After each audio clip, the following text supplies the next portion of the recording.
Hey, hey, guess who? You got it. It is me, Cindy Holden. I am your host, and you have arrived at my channel called The Pieces of Me, and I am a woman of worth. Yes, I am here. It's Wednesday night, and the feeling's right. Right for what? It is right for me to share a word, a phrase, a quote, a paragraph, something that is uplifting, motivating, inspirational, food for thought, something to help those of you who are in this journey we call life, right? To help you know that every piece of you matters, right? Your mind, your body, your soul, your spirit, physically, emotionally, mentally, every dimension of you matters. Yes, it does. Well, who does it matter to? Well, I'm hoping that it matters to you, or at least you will learn or you will be open to embrace every part of yourself, to be one with yourself. We say it all the time, at least I do. Well, a part of me and this part of me, right? So, yeah, no, I'm not splintered all over the place. Well, sometimes it feels that way, right? But every piece of me matters, right? The past self, the present self, even the self that I'm becoming that I'm not so sure about. Every part of me matters.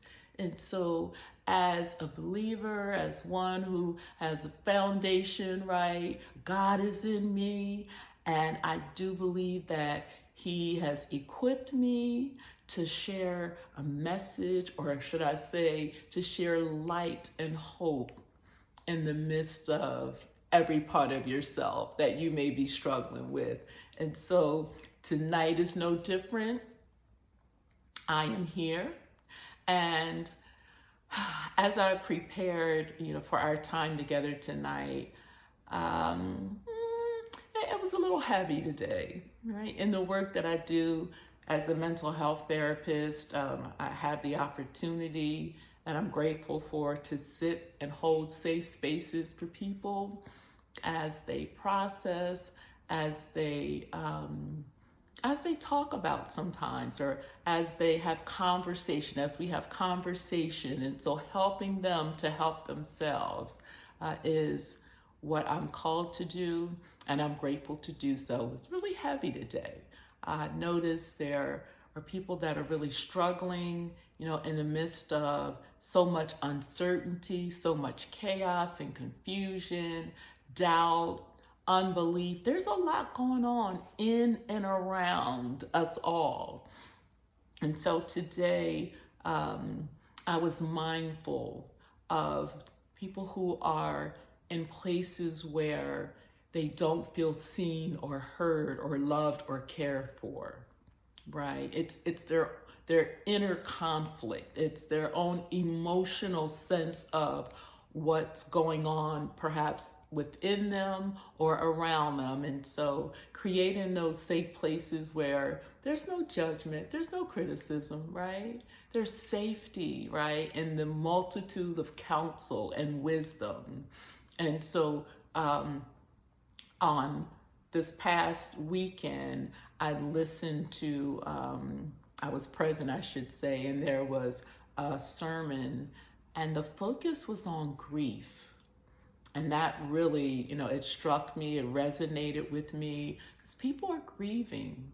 They are feeling loss, right? The loss of loved ones, who have transitioned, the loss of relationships as they've known them, the loss of the relationship even with themselves, right? I don't have this job anymore. It's been most of my life, or I'm retired now.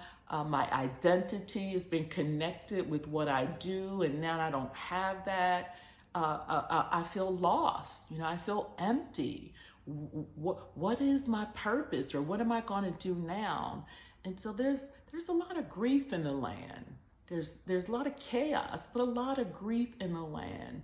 And people are feeling that sense of deep darkness and despair and distress. And so it just reminded me that messages to speak to the struggle that people are experiencing, right, it's really important in this day and time. It's always important, but even more so as the day and the time is approaching, people are seeking and searching for answers, right? They are asking questions. And I'll speak from the I perspective. Like I can connect with that. I ask myself questions quite frequently. And I have come to know or come to pause, should I say, that, hey, pay attention to that. You know, you asked yourself something, take some time and reflect and respond to that. You know, whether that's through prayer or meditation.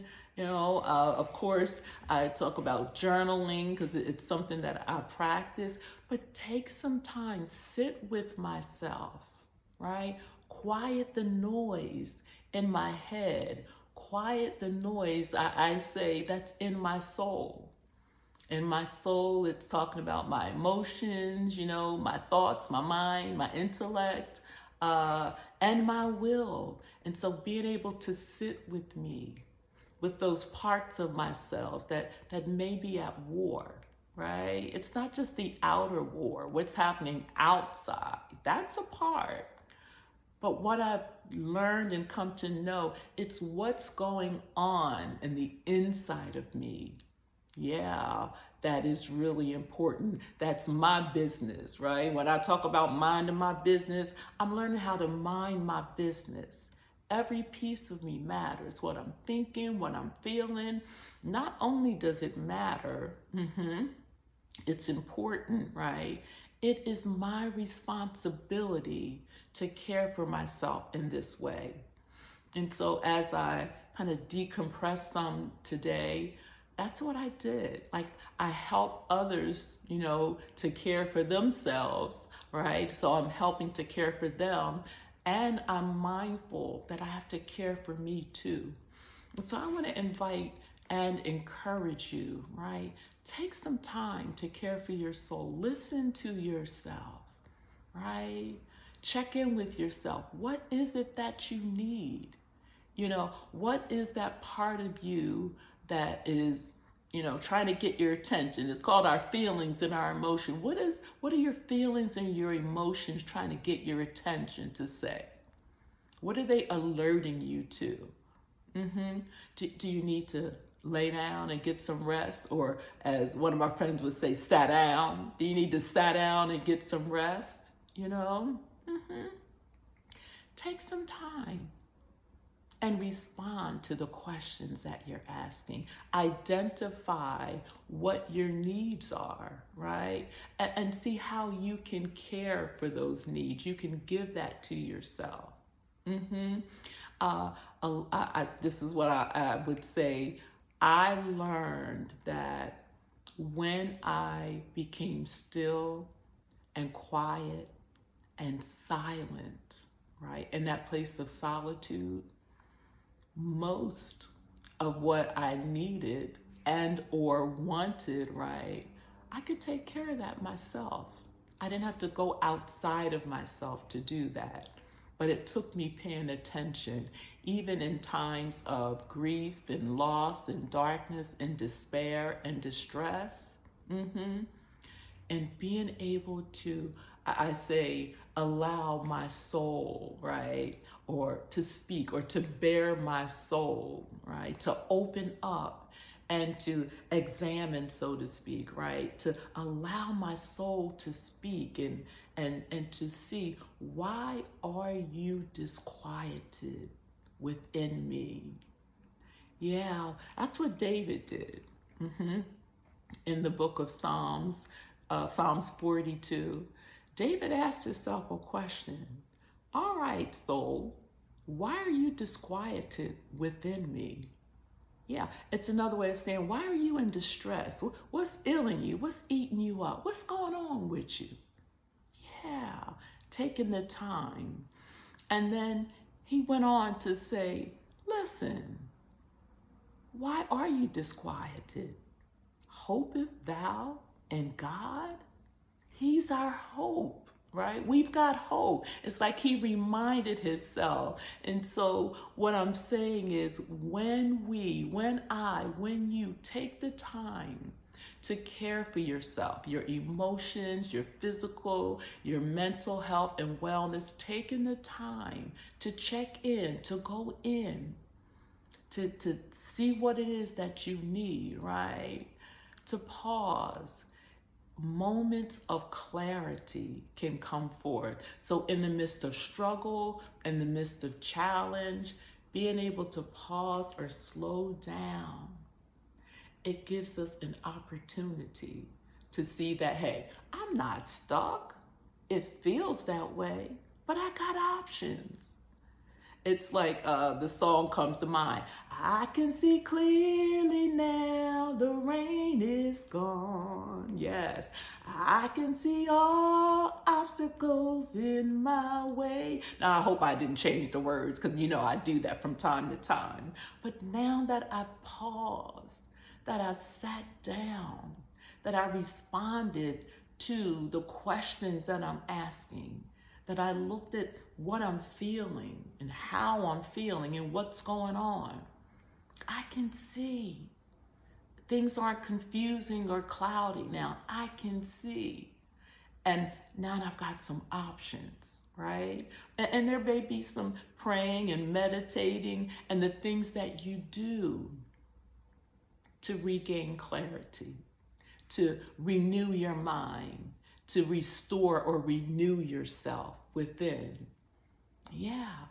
So remind yourself today, you've got hope and you've got trust because God is with you and he's in you. And so therefore, right, I can go through this struggle, I can go through this darkness, and I know that even though I'm feeling the grief, I'm feeling the loss, I'm feeling the pain, I'm feeling the heartache or the heartbreak, I'm going to get through this. Yeah. And I'm not alone. And so sometimes it feels alone, but reminding yourself, I am not alone. And so that's the message that I'd like to share tonight. So I'd also like to offer a prayer as we close out. Dear God, we just thank you for every woman, for every person that has stopped by this channel on tonight. God, I pray that you will continue to speak to your sons and your daughters and allow them to know that every piece of them matters, every part of them matters. It matters to you, and therefore help them to know and let it matter to them too. Let it be a matter of priority and importance, that they care for their soul, that they take their own inventory and mind their business. And I pray that you will help them, that you will give them strategies, open up their eyes and their ears and their hearts, and allow them to see and to know that you are there. Wherever they are, you are there with them. You are their light, you are their peace, you are their hope. Even in the midst of chaos and confusion, you are greater than anything that has come to overtake them. With you for them, who can be against them? And so reassure them in everything that they do as they acknowledge you and seek you for direction, that you will lead and direct their path in a plain at their path for your name's sake. So we thank you, oh God, that you are their light, that you are their salvation, and because of you, there is hope. And this is our prayer. In your name, Jesus, amen. All right, that's the message for tonight. I hope that you have been strengthened. I hope that your hearts have been uplifted and that you will go from this safe space called The Pieces of Me. I'm Cindy Holden, your host. I'm a woman of worth, and I am sending life, light, and hope your way. I'll see you next week.